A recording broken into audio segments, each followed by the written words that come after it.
Unit 1, Design Principles and Application for Construction and the Built Environment. This is assignment number 2, where we're looking at modern technology in the construction industry. Modern technology in the construction industry. Firstly, I'll be looking at WikiHouse and how it is changing the construction phase of construction. Moving on from that, we'll look into BIMs, or Building Information Modelling, and what effect it is having on the design and planning phases of the construction industry, and then do a brief evaluation into BIMs within the construction industry. Firstly, WikiHouse. What is WikiHouse? WikiHouse is defined as an open source building system, with many designers collaborating to make it simple for everyone to design, print, and assemble low-energy homes customized to their needs. Now, how does it work? If we go to this website, are then shared and printed locally. It allows mass customization. Removing the rules of the system, the design can be endlessly customized, allowing every user to respond to its site and context of the design. It is precision engineered. Once you have designed it, it is printed out by a CNC machine using 18mm plywood, available all over the world and not a specialist material. The foundations of a house are also simple. Because of its lightweight timber construction, it can be built on lightweight timber rails, meaning no matter what the ground conditions, you should be able to build one of these houses. As can be seen in this drawing here, it is easy to assemble. All the parts are able to be assembled by hand using wooden lugs. The build process is relatively quick and simple. You can use the house itself as a working platform rather than having scaffolding in a traditional build. Due to the high precision nature of a CNC machine, you are able to build airtight houses and pack a lot of insulation within the frame itself, resulting in a low energy house. Because the design is modular, windows and doors can be digitally manufactured in timber as well, knowing they will fit exactly into the holes cut out for them in the production phase. For services, because of all the houses have built a similar nature, modular services are also being built to be able to plug and play them straight in to these wiki houses. So how is the wiki house affecting the construction phase within the building industry? Wiki houses drastically reduce the time needed to construct a building. Traditionally, your traditional home built out of bricks and mortar could take months or maybe even years to complete, whereas a wiki house printed off on the CNC machine and built can be done within a matter of days.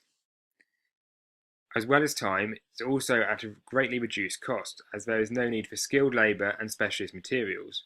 Also, all the design fees are free for anyone to view, so you don't need to pay your architect fees, etc. This allows people who previously wouldn't be able to construct a house using the traditional method to be able to construct a house using this WikiHouse method. This has been used to great effect, such as after the earthquake in Christchurch, New Zealand, where houses were needed to be built quick and there was a shortage of materials, they just weren't there. It's also used in parts of the world where money and skilled labour aren't readily available, such as in Africa or the favelas of South America, allowing people to build houses which are economical, environmentally friendly, and much more efficient than the traditional houses that are built in the favelas. So even though WikiHouse is probably in its infancy in the construction industry, I believe that going forward this has great potential to reduce the cost, skilled labour and resources needed to build houses, resulting in better quality, more affordable houses available for all people all over the world. BIMs, Building Information Modelling. It is defined as a digital representation of the physical and functional characteristics of a facility or building. This differs from a standard 3D design, as that would only show the physical characteristics of a building. Originally, we had 2D designs, which would show height and width of the building. Then we moved on to 3D plans, which showed the depth as well. But now it is suggested by some that BIMs is actually a 5-dimensional model of the building, because it will also allow quantity surveyor to take off quantities, so work out a cost for the building, and also to work out a time of construction because it will show how these different items of a building are put together. So how does this affect the design and planning stages? As all the designers work on the same drawing, it means the service engineers can provide service runs through the building, avoiding the structural elements such as steels. This minimises the chance of on-site complications during the construction phase. As there is only one model of a drawing that all the design team use, it simplifies the design process and forces collaboration between them. This collaboration and extra design creating the 3D or 5D model may take slightly longer, but it helps to design out potential problems in the design and planning stages of a construction process. This should mean the construction phase is quicker, easier, and more importantly, cheaper for the client. This short explainational video on BIM helps describe and show the advantage of BIMs within the construction industry.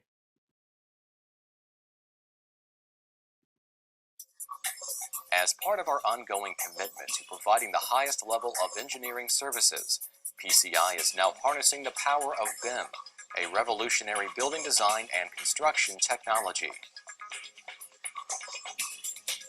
Building Information Modeling, or BIM, seamlessly bridges communication between design and construction teams, resulting in coordinated and reliable design information in 3 dimensions. The BIM process produces a digital prototype of a building to understand its behavior before construction.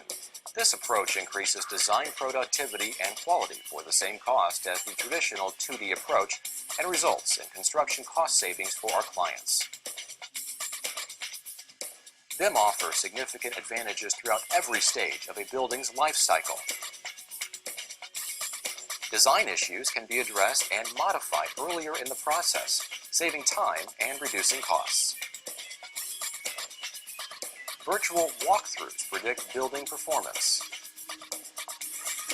BIM 3-dimensional models allow for improved construction planning.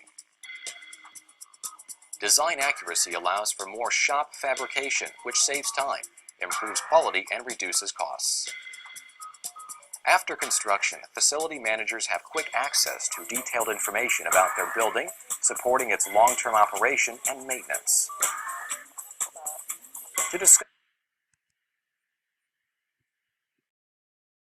So if BIMs is so great, why isn't it used in every single construction project? In this section, I'll evaluate the advantage and disadvantage of BIMs and come to my own conclusion on what I think about it. The advantages of BIMs include 3D collaboration with all members of a design team. This allows automated detection of clashes. For example, if the architect had designed the service void too small, the M&E engineer would pick it up in the design phase of the construction project. This could be replaced with a larger service void at the design phase, rather than in a traditional sense, it might not be picked up to the construction phase. This would be much cheaper if it was designed out of a design stage. Secondly, visualization of a project allows greater understanding for all members of the design team and the client. For example, it is far easier to design a scaffold schedule from a 3D model than a 2D model. It also allows the client to see what the building is going to look like.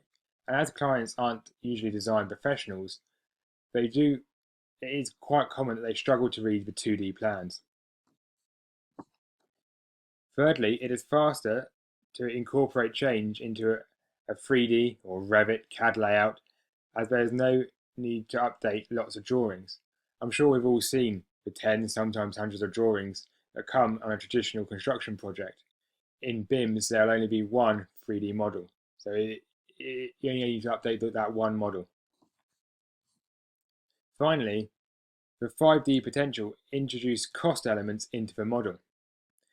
If everything you add into the model is given a cost, it is easy then for the quantity surveyor to pull off all the individual elements and their associated costs and do a costing within minutes, which is far quicker and gives less room for error than the standard construction and design method. So what are the disadvantages of BIMs? Here we hear all these great advantages. What isn't so good about it? As it is new technology, all members of the design team will need to be up to speed with this technology. Obviously, as there are not so many design team members at the moment who update this technology, the ones that are do charge a premium for that service. But as it becomes more commonplace, this cost will come down, and hopefully the savings made due to the designing out of potential issues at the design stage will cover these extra costs. With all this information, new protocols will be needed for managing this information and transferring it from time to time. It will also create new roles, such as BIM coordinators, because with all this information, it isn't just for the design, planning, construction phases. This information will stay with the building for life as an asset management and maintenance tool. So, although this isn't a disadvantage as such, as this technology is in its infancy, the expertise and BIM coordinators for this might not be available at the time, so it can be expensive to find people and employ people in these roles. So what is my verdict overall on BIMs? I think if used in the correct manner by competent people, it has great potential. And from my own personal experience working with an older BMS, building management system, and separate asset management software in my own organisation, it has great potential to bring these facilities together and create one whole package, which is so much easier and simpler to use.